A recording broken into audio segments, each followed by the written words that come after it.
Good evening, San Bernardino. Hey guys, thank you so much for joining me tonight. Let's make sure that we are live and everybody can see and join. So, hope you guys are staying nice and warm on this very, very chilly night. At least I'm chilly. So, okay, here we go. Okay, so this show is by request, and I think my own curiosity as things were beginning to come out last week through email drops and different conversations and people calling and reaching out and saying like, hey, did you know that the city manager gave away $17 million that we needed for homelessness? And I thought, that's weird. That doesn't sound correct. And so I know that people were posting emails online. Others of you had already done public records requests previously. You guys stay up with this stuff, which I love and I think is great. And then more information was coming out. So we're going to discuss the emails. We're going to look at information because you guys have been sending me stuff and I really appreciate that. I know a vanilla folder went around. And so we're going to look at things that all of you have put a conglomeration of information together. And then we're going to be able to draw our own conclusions, I think, about what's really happening. So that is where we are today. So hi, Sarah. Hi, Scott. Thank you guys for joining. Okay, we are going to jump right in. And what I'm going to do is just basically go email by email through this communication that the community's received and other information that other people in the community have received. And then we'll kind of figure this out at the end. So, okay. So the first email that everybody saw came from Cassandra Cersei, who is the Deputy Director of Housing and Homelessness with the Community and Economic Development Department. And this came July 19th. And it said, good afternoon, team. I received a call from HCD yesterday concerning the city's Homekey application for the SB Hope campus. The HCD rep, Angela Marin, informed me that the state cannot provide the requested funds listed on the Homekey application. See below. Capital 21,800, operating subsidy 5,470,690, and then the Homekey requested amount was $26,065,958. So that was our original ask, and we were not approved for that. However, HCD reports that it is able to award $17 million towards the project if the city can show that it has the resources to cover the gap. So that gap between the ask and the get. But remember, this is to apply for that award. So we did not receive any funding, and this $17 million never came to us. Being that the city was forging ahead to develop SB Hope Campus anyways, I believe we are in good standing to meet the state's request, since the design is now covering private restrooms in each unit and has shifted to a two-story project to comfortably accommodate ADA-ready living units and admin space on a 2.5-acre lot. The development cost has increased significantly from what was originally outlined as Homekey in the Homekey application. Having access to the additional $17 million in Homekey funds could greatly benefit the project. Angela will reach out in the next week with some proposed meeting dates. I think it would be wise if the group could have a pre-meeting to discuss. One of the questions I posed to Angela was, could the city retain the right to partner with another lead operator if it is in the best interest of the project? Currently, Hope the Mission is co-partner on the application. In light of recent Shangri-La incidents, which we all know, the state now recognizes that sometimes counties and cities may need to select new partnership. She believes the state's legal team could allow the city to issue an RFP in search of a new lead operator if and when that should become necessary. She will provide more insight during our meeting. Please note, When I worked with the city of Victorville, the city originally partnered with Illumination Foundation on its Homekey application. The city's relationship with Illumination Foundation soured because the organization failed to provide services outlined in the interim shelter agreement, the city's temporary shelter. The city had applied heavy oversight to Illumination Foundation and responded by giving the city a 30-day notice to terminate the agreement. The city's Homekey project was in its pre-development stage.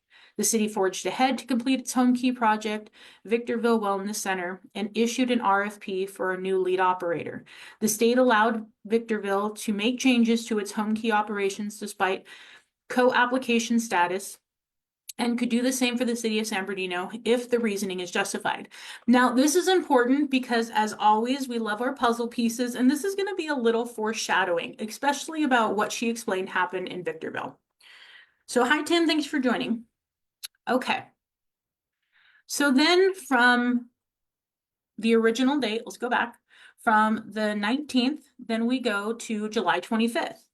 And Cassandra reaches out and says, "Hi, Angela, on behalf of the city of San Bernardino, I wish to thank you and HCD team for taking the time to meet and discuss a potential path forward concerning Homekey funding for our city's interim housing project. Angela, at your earliest convenience, can you please forward the latest Homekey application revision so that the city staff can create a comparison chart outlining additional improvements to the project? Staff will also provide language concerning a request to change the Homekey applicant status." Awesome. Shangri-La, just so you guys know, was an originally they worked out of LA. They worked with the city of Redlands and the county on other projects. And what happened was all the money they were receiving basically got embezzled and never went to the completion of the project. And in late 2023 or early 2024, the government literally cracked down on them for their embezzlement, and they stole millions of dollars. So that's where that reference comes from. Hi, Rob. Okay, so here we go. They're going to send, they want HCD to send these charts and go back and forth. And this is what Cassandra's asking for. Now, thank you guys for sending this, because this was left out of the public record that people received the week before, where the city attorney, because there is a city attorney, Albert Maldonado, who is assigned to this particular Homekey project, says to Cassandra, "Hi, can you please share the Treasury guidance that exempts the use of Homekey funds from a competitive procurement process?" So this is important. And for those of you that don't know, a competitive procurement is an RFP. So when we talk about request for proposals, that's competitive procurement. So the city attorney jumps in after that email is sent.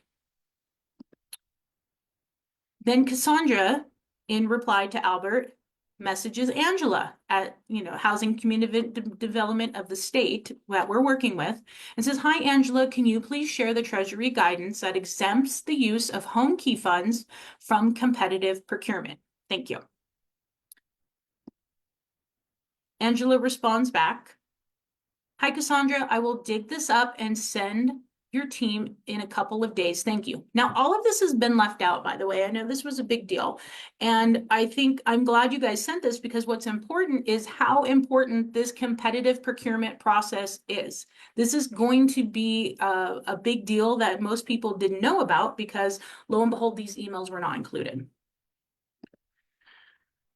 Cassandra writes back, now it's July 31st. So remember, Angela wrote to her on July 26th, said, "Hey, I'm going to dig these up." It's July 31st, and Cassandra reaches out again and says, "Hi, Angela, just following up to see if you were able to locate the Treasury guidance that exempts the use of Homekey funds from competitive procurement." Angela comes back, we didn't see this email either, and says, "Hi, Cassandra, the person who would have the answer to this has been out of the office this week, so I haven't been able to get clarification. However, in the state contract template posted on our website, Exhibit D, I saw that Homekey projects are subject to CFR Title II, Part 200, which includes procurement details. In the past, when the ARPA funds, the American Rescue Plan Act funds, were new, states didn't have guidance on this, but seems like since then, the feds may have clarified what regulations govern the funds. We made changes to the program's contract in round 3 to conform with this, and unfortunately, it means that the city will have to determine how these rules apply. My apologies for not recalling the details in this way, in a way that is more helpful. I will follow up next week when I talk to someone who may have a clearer answer. So there are guidelines pertaining to competitive procurement in relation to the use of ARPA funds. Now, remember, the city has to meet the standard to fill that gap between the 17 million and the 26 that they had originally applied for. And the city has ARPA funds, but the federal regulations, guidelines are different than the state. So this is why this is important, and interesting enough, why this was left out of all of these conversations that the public was having last week. So then Friday, August 2nd comes around, and Connor Lay from the State Housing and Community Development, the department, California department, says, "Hello, Cassandra. I'm reaching out about the application changes our team discussed with you on July 25th, 2024. We have not yet received a written statement from your team outlining the changes in the project and development budget for us to evaluate the request. Our team has been discussing whether removing the co-applicant is a viable option with our legal team. We will be in contact once again an internal HCD decision has been made. In the meantime, please confirm that the co-applicant has agreed to separate from the application and include the reason for doing so. Please also provide a response addressing the changes to the project as requested above by Monday, August 7, 2024. If you have any questions, please feel free to reach out." Then a couple minutes later, he corrects and says it wasn't supposed to be Monday, the August 7th, it was supposed to be Wednesday, August 7th. But in between those emails, Cassandra Cersei to Connor and CC's everybody says, "Hi, Connor. The city is still waiting on HCD rep Angela Marin to provide the treasury guidance that was mentioned during our July 25th call. That exempts the use of Homekey funds from a competitive procurement process. Also, Hope the Mission is not interested in stepping away from the project as co-applicant. The city is hoping to have an opinion soon concerning the city's ability to proceed with Hope the Mission as its Homekey applicant.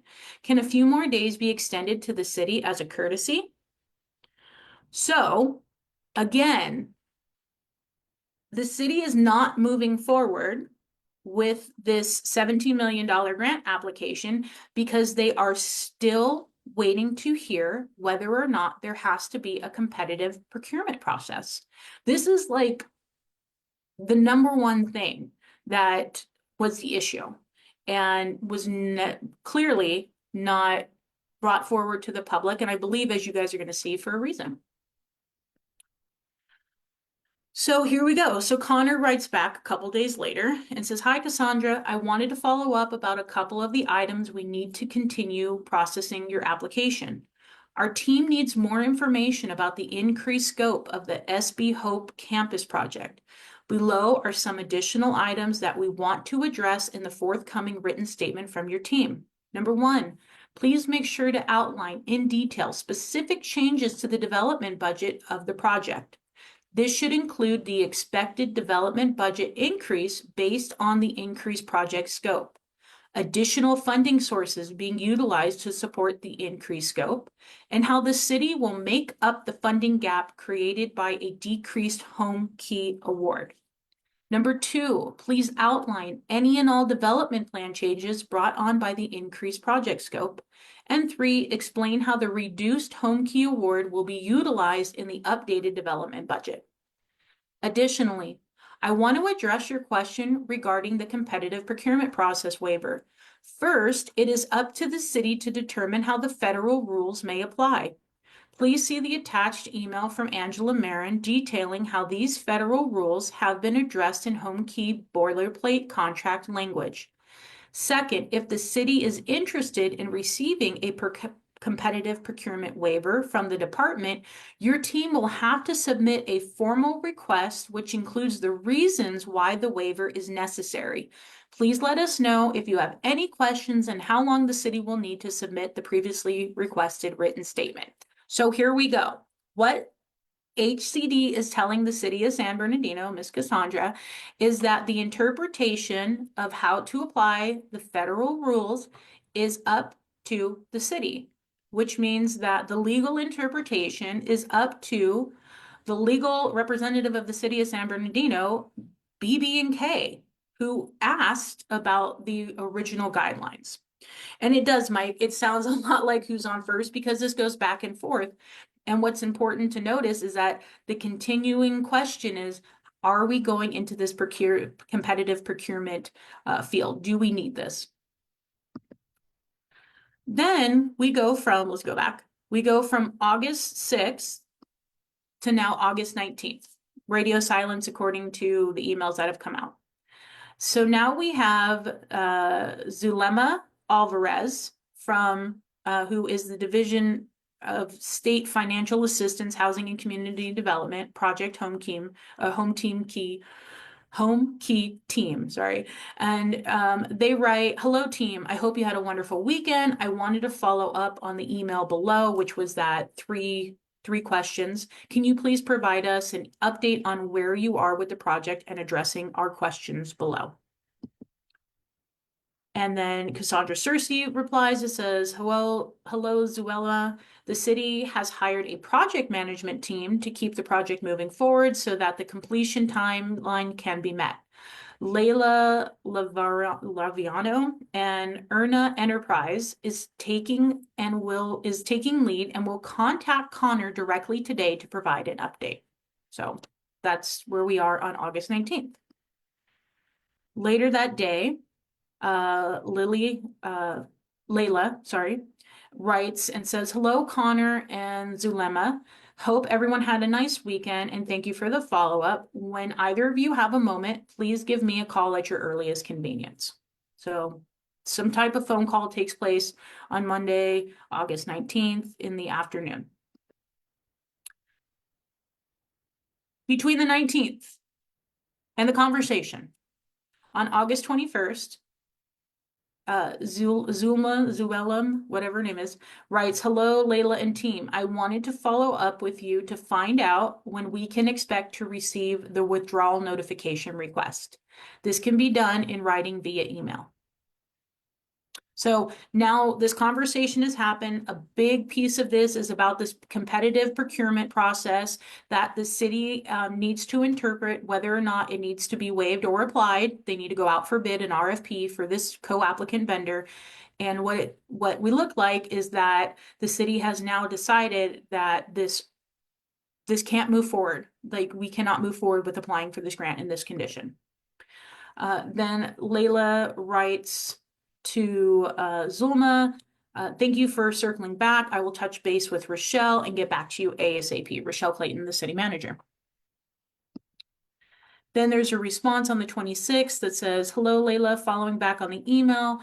Were you able to discuss with Rochelle? Please let me know if you can send this by the end of the day.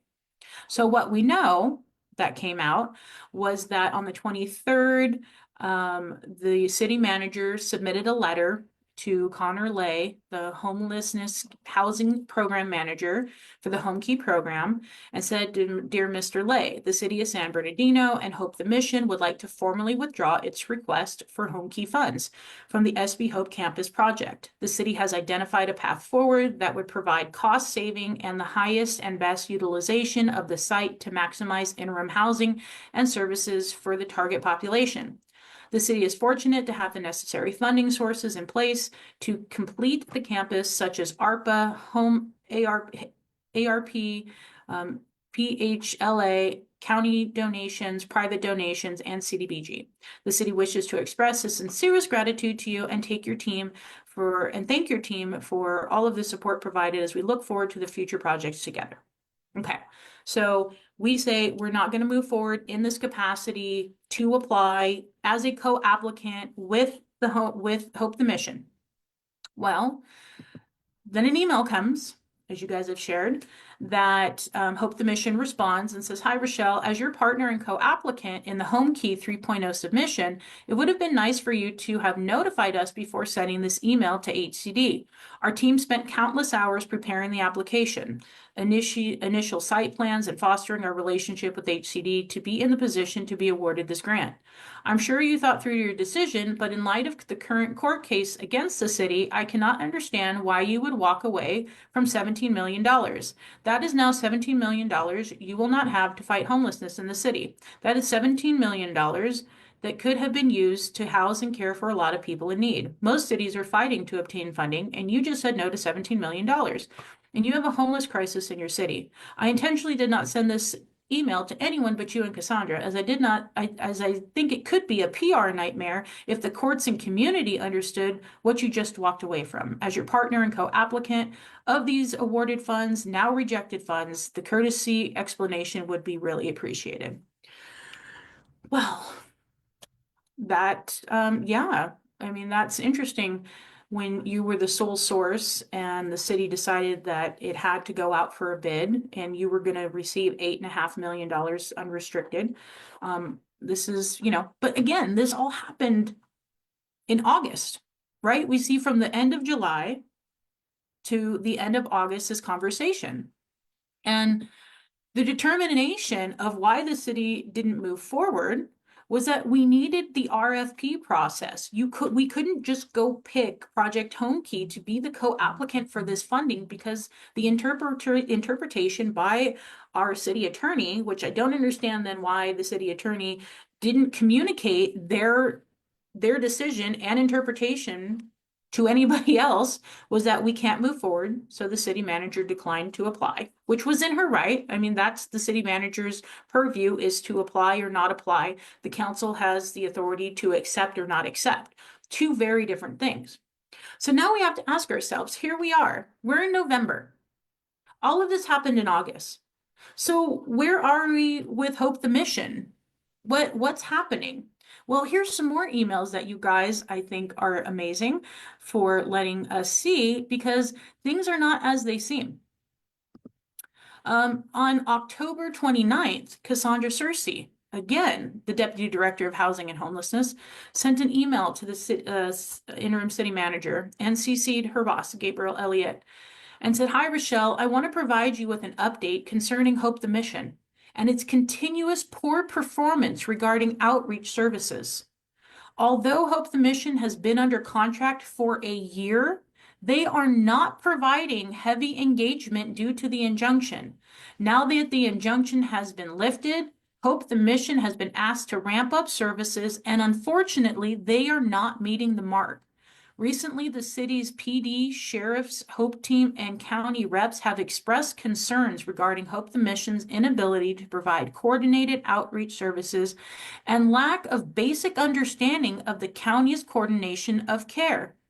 You mean these people that everybody's mad we didn't give $8.5 million to, who were underperforming for almost a year? Get out of here. Hope the Mission is not engaging with local nonprofits or county agencies as promised, and relies too heavily on the city's motel voucher to assist unhoused individuals instead of networking with other agencies for additional resources/beds.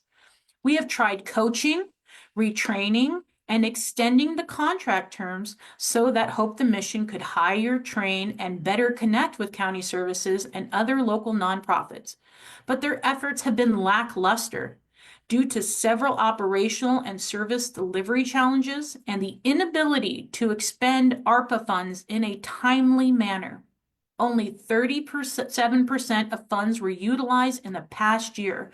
$1,013,126.21 is still unspent. The Housing Division recently reached out to the Procurement Department and Finance to discuss the matter to see if Hope the Mission contract could be terminated with proper notice and instead select the second runner-up of the outreach RFP. The Housing was informed of the following: breach of contract. If the first bidder fails to fulfill the contract terms significantly, such as not completing the project on time or not meeting the quality standards, the awarding entity may have grounds to terminate the contract and potentially consider the second bidder. Please provide the purchasing division of your documentation regarding the breach of contract. Please go ahead and initiate the termination as stated in the PSA with Hope the Mission, after which purchasing will engage with the Salvation Army to see if they are interested in doing these services. If so, please start the writing to staff report, because CDH will need to go to council prior to the 31st of 2024 to award the contract to the Salvation Army, who was the second runner-up. Oh my goodness. So maybe in addition, because remember that foreshadowing, remember Cassandra was talking about how they had in the city of Victorville partnered with another company who was not performing and still moved forward, and then were able to replace their underperforming organization. And here we are not following that step of taking someone that we know who for the last year has not been doing their job, entering into a grant agreement, and continuing any additional efforts where we would give them $8.5 million. Okay, so let's keep reading. Well, city manager responds to Cassandra and says, "Hi, Cassandra. I think it's a great solution and alternative. Can we confirm with Albert Legal that we can proceed without any other consideration conditions? What is our termination notice requirement with Hope the Mission contract? I'm looping Fred into the email. Thank you." Cassandra writes back quickly. I mean, seems very urgent. These are back-to-back emails. "Hi, Rochelle. The termination notice requirement outlined in the contract is 10 days. See below.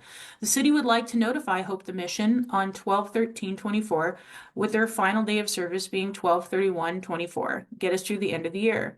This is more than a 10-day notice, but will allow the Salvation Army time to hire staff and get equipment in place so that they could presumably start January 1st or the second week. If I notice Hope the Mission too soon, I'm afraid their services will only worsen, or we may lose, or they may choose to leave within 10 days, which would not give the city time to replace services. I will loop in Albert for B, B, and K." So this is the problem. Either they think that they're going to be the worst, or that they're still trying to get out. This is a problem. This is a huge problem for us. So termination or abatement. The city has the right to terminate or abandon any portion or all of the work under this agreement by giving 10 calendar days with a notice to the consultant in such event. City shall immediately give title and possession to all original field notes, drawings, and specifications, written reports, and other documents produced or developed for the portion of work completed and or abandoned. City shall pay consultant the reasonable value of services rendered for any portion of the work completed prior to termination. If said termination occurs prior to completion of any task for the project for which a payment request has not been received, the charge for services performed during such task shall be reasonable value of such services, based on an amount mutually agreed by the city and consultant. So we can get out of this contract. And that's exactly what the city wants to do, is get out of this contract. And they decided they also did not want to enter into a grant application with them. Then the city attorney responds and says, or Cassandra writes to the city attorney and says, "Hi, Albert. The city is not pleased with homeless outreach operator Hope the Mission, which has been experiencing operational challenges over the past year. I have outlined the multiple issues in the email below and previous attempts to provide training and coaching. Finance and the procurement department have cited Hope the Mission for breach of contract. The housing division would be able to select the second runner-up for the homeless outreach RFP, which is Salvation Army. Although the contract outlines a 10-day notice to terminate the contract, I would prefer to notify them on 12/13. But Cassandra, community got your emails, and so I guess now everybody knows. And with the final service date being 12/31, the notice date to minimize any impact or service gaps. Staff intends to go before the council on 12/18 to approve the Salvation Army agreement. Afterwards, the Salvation Army would be expected to launch services in January. My team is working with the Salvation Army agreement now and will forward with you for review earlier next week." And then Rochelle favors the idea, but would like BB and K to provide legal input. So the city manager agrees, but wants the city attorney to provide the legal input. How amazing is that? So Albert writes back and says, "Hi, Cassandra, is the bullet point language from the RFP? Can you please send me a copy of the RFP and of the PSA, including all amendments? I didn't see those docs in the zip folder." This is a big thing, you guys. I mean, all of this rolling out over the last week. This is a very interesting, I think, change of events. So, hi, Albert, my apologies. The bullet point from Hope the Missions Agreement is on page 10. I also included the RFP received from the procurement department that was on Planet Bids. Albert says, please review and attach the contract termination letter and advise if edits and changes need to be made. And then Albert says, hi, Cassandra. I reviewed and provided my edits. I'm attaching a clean revised version and red line comparison. One question I have is whether there will be a gap in services. In your initial email, you mentioned wanting to have a replacement service provider in place before this termination would become effective. In our conversation this morning and reviewing the draft you provided, it seems that perhaps now you want this termination to take place 10 days after being sent out. Can you please provide some clarification? So they're working on the details. And then this comes on 11/4 in the morning. Good morning, Albert. I initially intended to continue working with with Hope the Mission throughout the holidays until council could approve a new homeless outreach provider. Unfortunately, Hope the Mission continues demonstrating ineptness in homelessness engagement, case management, and service coordination. I now recommend that the city terminate Hope the Mission's contract after issuing a 10-day notice. My Homeless Solutions Coordinator, Gabby Leon, will continue to oversee outreach efforts and assist with service coordination, working alongside PD, the sheriff's, Hope's team, and local nonprofits until a new homeless outreach provider can be in place. So they can't even keep Hope the Mission till the end of the year because they are so, as Cassandra Cersei said, inept in homeless engagement. And so who is questioning why we didn't co-apply with them and give them $8.5 million for a Homekey grant? Probably the same people that didn't want the rest of the emails to come out. I find this a very interesting topic and one in which I so appreciate so many of you working hard to show the true circumstance of what is happening, because I myself was very worried at the notion that we would want to turn away $17 million. Absolutely, right? Homelessness is our #1 issue, and it is a #1 priority in addressing. So every dollar counts. But now seeing the true problem that we were facing, which was one, the city could not enter into a co-grant application without first securing a competitive procurement process, an RFP process, means that we would have been violating the rules. And two, why would we ever agree to co-apply with someone who has been failing us for over a year in their capacity to address homelessness? So thank you guys for so much asking me to follow up and for you guys providing as much information as you could so that we could put this together. And I guess I have to appreciate the council member that decided that they wanted to make this public so that we could really dive into the specifics of what was happening behind the scenes in the city of San Bernardino. I additionally want to talk because what has also come out from community is what the council is fully aware of. So I want you to know what the council knows, just in case they hadn't seen everybody's emails, is that the Homekey grant application, so the details surrounding the city's Homekey grant application for its own navigation center, and the recommendations to partner with Hope the Mission as the developer and operator is the primary cause for the significant delays in developing the project. This is due to city staff rushing through the process and not thoroughly vetting the recommendations they brought forward for council's approval. The initial errors that staff made would then be further compounded with the additional missteps when trying to navigate and deliver on the recommendations that council approved. Ultimately, This would complicate future RFPs and make accepting any Homekey grant funds a more difficult decision. Homekey RFP and Hope the Mission. On April 25th, 2023, over a year and a half ago, when Rochelle Clayton was not here, the city released RFP F-23-45, Homekey RFP, seeking a co-applicant for its Homekey application. As outlined in the Homekey RFP, the co-applicant would help develop, manage, and provide supportive services for the navigation center, and the proposers were required to demonstrate their ability to support the city in completing a successful Homekey 3.0 application in a timely manner, manage the rehabilitation, construction, and financing of properties that may have unknown conditions within a limited budget and on an accelerated construction schedule, manage the property and provide on-site supportive services that enhance the housing stability of formerly homeless residents and other residents with significant needs.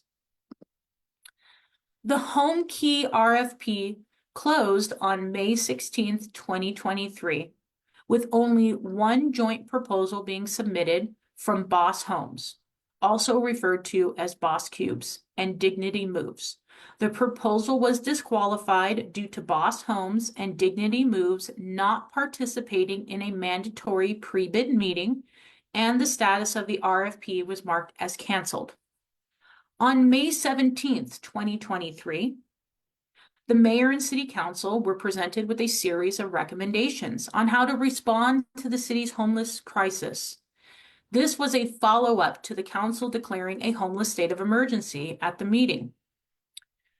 Housing and Homelessness Division staff made the following recommendations. Number one, adopt the resolution authorizing the city of San Bernardino to submit a joint application with Hope the Mission to apply for Homekey 3.0 grant funding for the development of the SB campus, and authorize the city manager or designee to sign any documents that may be required to apply for funding, including making minor and non-substantive changes.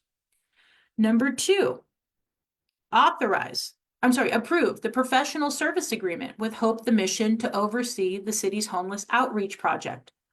3, authorize staff to negotiate and bring back a contract with Hope the Mission to act as developer and lead operator of the navigation center. 4, approve the mobile shower pilot agreement between the City of San Bernardino and Community Action Partnership of San Bernardino County from June 1, 2023 to May 31st of 2024 in a total amount not to exceed $150,000 of ARPA funding. 5, approve the reallocation of $973,500 in ARPA funds from the San Bernardino Valley College and City's Relocation Assistance Program to provide interim housing for unhoused individuals during the development of the SB Hope campus. Where did that money go? What are we doing with that? So we'll get back to that. Adopt resolution number 23-76, the City of San Bernardino Homeless State of Emergency Implementation Plan. Of particular note are recommendations 1 and 3, which is where staff requested council to approve to partner with Hope the Mission in its Homekey application and to negotiate a contract with Hope the Mission for them to serve as developer and lead operator of the navigation center. This would be done without going through the formal RFP process, which would become problematic. Again, for those in the back and the council that don't read, this would be done without going through the formal RFP process, which would become problematic. While a competitive procurement process is not required to select a co-applicant for the Homekey application, the city would still be using its ARPA funds for the construction and operation of the navigation center. Federal rules, with some exceptions, require a competitive procurement process when executing a contract that uses federal funds, and a potential Homekey award could not guarantee that all construction costs would be covered by the grant. Additionally, the city would still need to use its ARPA funds for operating the navigation center. Now remember, this is what was the requirement to even apply. They said, please provide us a detailed list of your additional funding to meet that funding gap between the desired 26 and the offered 17. Section 206 of the Homekey Notice of Funding Availability states eligible applicants are required to demonstrate a minimum 5-year commitment to providing operating funds for the proposed project. Essentially, a Homekey award would not cover all costs, and federal funds would need to be used to cover the funding gap. During the May 17th, 2023 council meeting, Housing and Homelessness staff informed council that the U.S. Treasury confirmed to them that due to the city declaring a homelessness state of emergency, the city would be able to bypass the competitive procurement process and enter the direct contract with Hope the Mission. This was not fully vetted through the city attorney's office, which would later push back against the Housing and Homelessness Division's actions, warning that any ARPA funds expended in this manner would be clawed back, recaptured by the federal government. One overlooked issue that is important to address is the timing and sequencing of events that took place. While the council meeting occurred one day after the close of the Homekey RFP, the agenda with the staff report and resolutions recommending a partnership with Hope the Mission was publicly published 4 days before the RFP closed. You guys, San Bernardino, these are the things that we deal with in our city. These are the things that they don't want to make public. But I appreciate you guys for bringing this to my attention. They announced publicly that they were going to partner with Hope the Mission 4 days before the RFP closed. Mayor and council agenda are published on Fridays before the council meeting, which was May 12th, 2023. For May 17th, 2023. Before staff knew the results of the RFP, they published a staff report with a resolution that recommended Hope the Mission as the co-applicant of the Homekey grant application and to be the developer of the lead operator of the navigation center. That is illegal and unethical on top. Even though the Homekey RFP was unsuccessful, the timing and sequencing of the events had the potential of putting the city at legal risk. If there were multiple responsive proposals to the Homekey RFP that included Hope the Mission, it would have been impossible for the city to defend the legitimacy of the procurement process. City staff would have to somehow select Hope the Mission through a non-biased evaluation process, despite there already being a publicly published staff report recommending Hope the Mission as the co-applicant. Fortunately, for everybody around in 2023, the RFP was unsuccessful and we weren't caught, and the city attorney didn't say a damn thing, or the council or the city manager at the time, or anybody else in the Housing and Homelessness Division. And the city avoided being placed in such a position until Theodore DeSanchez decided, like, now this should be an issue. So I guess thank you, Teddy, so we can expose the legitimate corruption that takes place while you're trying to do something else. Following the city council meeting, Housing and Homelessness Division staff worked with Hope the Mission on developing a Homekey application for the city's navigation center and in negotiating contract with them to act as developer and lead operator. Housing and Homelessness Division staff intended on bringing this contract back to the council for approval at the June 21st, 2023 meeting. However, the city attorney's office warned that such a contract would risk the city's ARPA's funding associated with the project. The contract naming Hope the Mission as developer and lead operator was never brought back to the council for approval. During the same time frame, Housing and Homelessness Division staff submitted a Homekey application for the city's navigation center with Hope the Mission listed as a co-applicant. The Homekey application was initially submitted on June 9th, 2023, and the city and Hope the Mission applying for $27 million grant award. Note, revised and updated applications would be submitted throughout the year to address any needed corrections and revisions. It is important to note that while resolution number 2375 authorized staff to submit an application for the 35 million Homekey grant, HCD's formulas calculated that the city would only be eligible for a potential maximum of 27 million. Additionally, the city would still need to demonstrate a 5-year commitment of providing operating funding for the project. This made it all the more important for the city to be able to fully utilize its ARPA funds for the navigation center. Furthermore, the city needed to rely on Hope the Mission's experience with operating interim housing shelters in order to meet the minimum threshold requirement for the grant application. The city would not qualify for any Homekey funding without a co-applicant because the city has no experience in developing, owning, or operating a project of similar size and scope. In order to ensure that ARPA funds could be used for a contract with Hope the Mission, the Housing and Homelessness Division worked with the Purchasing Division to re-release the Homekey RFP on July 12, 2023. The re-release of the Homekey RFP was a copy and paste of the original, where the city was seeking a co-applicant for its Homekey application.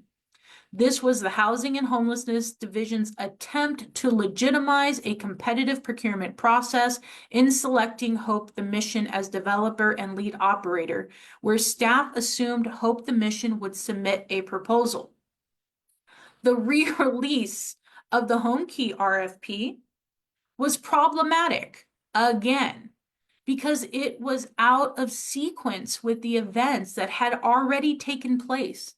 The RFP was released over a month after the city had already submitted its joint Homekey application with Hope the Mission to the state of California, and nearly 2 months after establishing via resolution that Hope the Mission would be the co-applicant. If the re-release of the Homekey RFP was successful, where there would have been multiple proposals that included Hope the Mission, it would have placed the city in legal jeopardy again. It would have been impossible for the city to defend the legitimacy of its procurement process because staff would now have to somehow select Hope the Mission as a co-applicant through an unbiased, objective evaluation process, even though they were already established as the co-applicant, you guys. Fortunately, the re-release of the RFP was also unsuccessful and resulted in no bids. When the RFP closed on July 26, 2023, not even Hope the Mission submitted a proposal. This also meant that if the city was awarded a Homekey grant for the navigation center, the city would have to find alternative pathways towards funding 5 years of operation and any gaps in higher than expected construction costs. The usage of federal funds would be difficult to justify. Outcome and long-term impacts. As a result of the issues with the Homekey application and the troubled procurement process, the city manager's office had to directly intervene in the planning and project management of the navigation center. The entire process was essentially restarted from scratch, which ultimately resulted in a design-build RFP that produced one responsive bid from Ford EC.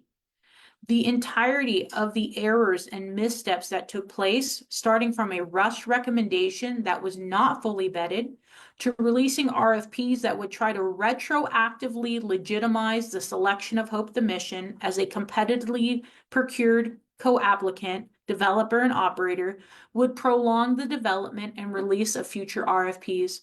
City staff had to be more careful with how they approached the development of the design build RFP for the navigation center, because any proposal submitted by Hope the Mission would complicate the process.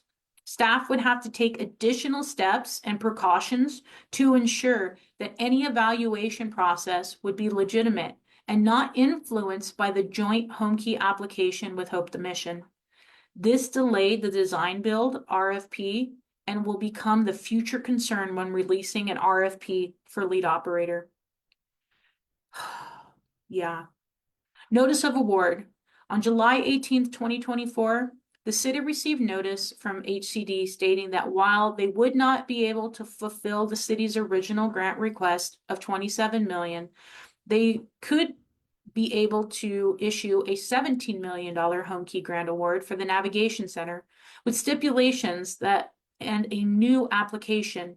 In order to qualify for the award, the city would have to demonstrate that they could cover the construction funding gap with its own funds, demonstrate a 5-year commitment of providing operating funding, and execute a 15-year grant agreement with Hope the Mission as a co-applicant. It is important to emphasize that as a co-applicant, Hope the Mission would be just as much of an awardee of the funds as the city, where they would be co-signers to a 15-year agreement. The city would have little to no flexibility in replacing Hope the Mission as the lead operator of the navigation center, even if their performance substantially declined in the future years, which we know by Cassandra Cersei's emails was already dismal in the year that they had been with us. The city would have little, the city would have little to no flexibility in replacing them, even if their performance was substantially declined. Additionally, the selection of Hope the Mission as the lead operator would complicate the city's ability to utilize any federal funds for operating the navigation center due to a lack of competitive procurement, and any attempts to legitimize Hope the Mission as a competitively procured lead operator through another RFP would produce the same conflict of interest issues in the city that the city had previously encountered. Another complication with accepting the 17 million Homekey award was that the city would be tied to EC Ford proposal.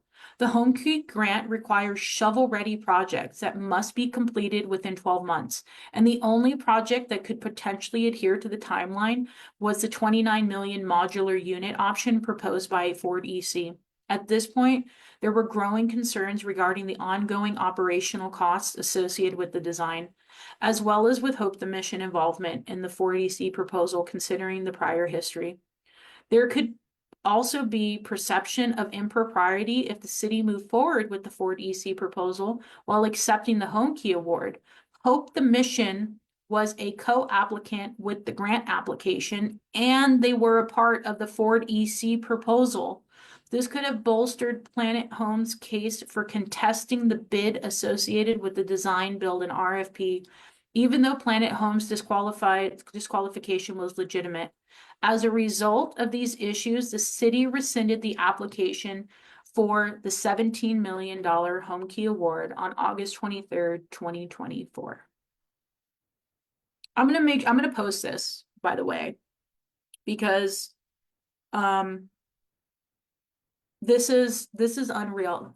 This is unreal. I personally, after going through all of this information, want to sincerely thank interim city manager Rochelle Clayton for not letting the city violate the federal standards of RFPs, which would jeopardize our future ability to secure necessary funding. And thank you for not locking us into a grant contract with an underperforming organization who had considerable conflicts of interest and wasn't doing what we had already agreed for them to do. This information would never have come forward, the truth about what was really happening, had Theodore Sanchez not thought that this was a way to tear down Rochelle Clayton by releasing emails. Well, only the emails that he wanted the community to see. And through your community's due diligence, I appreciate the actual truth of the matter coming out. My only issue with Rochelle Clayton is that instead of, which I know is your job, of trying to fix things so that none of this is harming us, we got to hold people accountable. Mike, you said it perfectly. It would be great if BB&K had experience in legal practice, because the city attorney has been aware of every single thing that has transpired. Everything that has taken place. This recap of sequences of events was in 2023. Rochelle Clayton was not the city manager in 2023, but BB&K was the city attorney who brought up concerns about the procurement process, who are seeing the RFP processes and the awards and the agendas and everything that is happening. And now you want to blame, you want to come at a city manager for not continuing the corruption. Is that what we're doing? Is that what we're doing, Councilman Sanchez? We're upset that we don't have another corrupt city manager who lets us violate the law, who can see past what BB&K is doing. That's the problem that we're having in this city. I mean, it's all public now, which you know, he wanted it to be. So I think we're going to have to start dealing with these things, because this is what the next 4 years of me being a city council member is exactly going to look like. This is unreal. And I think this speaks to, as the wheels started rolling downhill with these vanilla folders being passed around and emails surfacing, that I think this is exactly why we see BB&K coming up for termination. And this is, I'm going to do a separate agenda view. This isn't this part, but I want to speak to this because these are a lot of the ongoing issues that we have. And as some of you have seen, there is a discussion item to provide direction regarding the termination of the city's attorney's contract and immediately adopt an interim city attorney and evaluate the appropriate city attorney services. And what I want to, in discussing and with the community, is this was originally brought forward by Councilwoman Calvin. And I'm sure in relation to information regarding this alone and other things. And when the council, had their discussion, I appreciate Mayor Tran stepping up and putting this on the agenda for the public to discuss publicly. And I appreciate it. I wish you would have used your authority years ago, because they've been a problem since they signed an agreement nobody knew about with the ACLU, locking us into a lot of this problem and the injunction. But from everything I've seen, including now these emails and violations of the law and the procurement, it's time for BB&K to go. I don't understand why we are trying to hold a city manager who's been here for 6 months accountable when our city attorney has been failing us for 6 years. And I cannot stand by watching our city and big decisions being determined in a tavern with council members at midnight over drinks anymore, because maybe it's the lack of sleep, maybe it's the alcohol, I don't know. But these things that are a complete detriment to our livelihoods, our ability to secure federal, state, or any type of funding, and just our general name as a city, we can't allow this. This cannot be what happens in the city of San Bernardino with a law firm that's making tens of millions of dollars a year off the hard work of the taxpayers.